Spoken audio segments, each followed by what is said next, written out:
नमस्कार, मैं अनुजा। S-400 के बाद भारतीय वायुसेना में शामिल होगा खतरनाक रूसी बॉम्बर जेट Tu-160। रूस के डिफेंस मिसाइल सिस्टम S-400 के सेना में शामिल होने के बाद भारतीय वायुसेना अब रूस से महाविनाशक खतरनाक बॉम्बर जेट खरीदने जा रही है। भारतीय वायुसेना के पास अभी तक कोई भी बॉम्बर जेट नहीं है और अगर ये जेट देश को मिलता है तो ये सबसे पहला होगा। Tu-160 बॉम्बर जेट एक हाइपरसोनिक ग्लाइड वेपन है। इसे टॉप लोग Tu-160 कहा जाता है। नाटो ने इसे ब्लैक जेट का नाम दिया है। रक्षा विशेषज्ञों के मुताबिक ये एक सुपरसोनिक जेट है जिसे सन 1970 यानी सोवियत संघ के समय डिजाइन किया गया था। वर्ष 1987 में ये बॉम्बर जेट सेवा में आया। यह खास तौर पर सोवियत संघ के लिए डिजाइन किया गया था।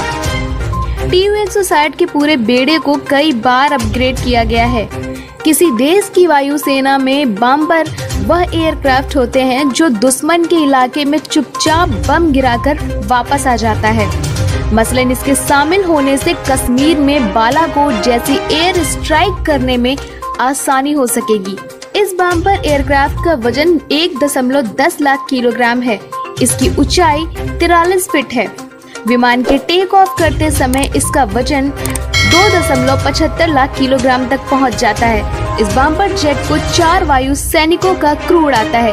एक पायलट, एक को पायलट, एक बमबार्डियर और एक डिफेंसिव सिस्टम ऑफिसर के साथ ये जेट टेक ऑफ करता है।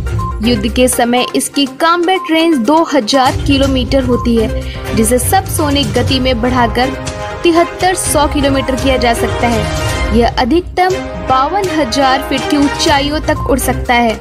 दुनिया का सबसे एडवांस बॉम्बर जेट। सीमा पर तनाव को देखते हुए भारतीय वायुसेना रूस के साथ एक बड़ा रक्षा सौदा करने की तैयारी में है। रूस में इस महाविनाशक बॉम्बर जेट को Tu-160 के नाम से जाना जाता है। इसे रूसी वायुसेना में सफेद हंस भी कहा जाता है। ये जेट दुनिया का सबसे एडवांस बॉम्बर जेट है।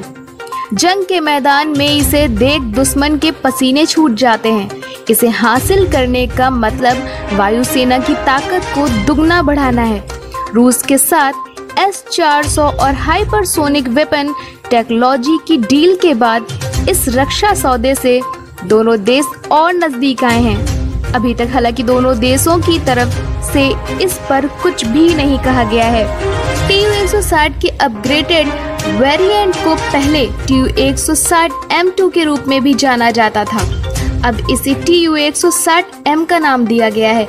यूनाइटेड एयरक्राफ्ट कॉरपोरेशन UAC का दावा है कि इस विमान के 80% सिस्टम को अपग्रेड किया जा चुका है।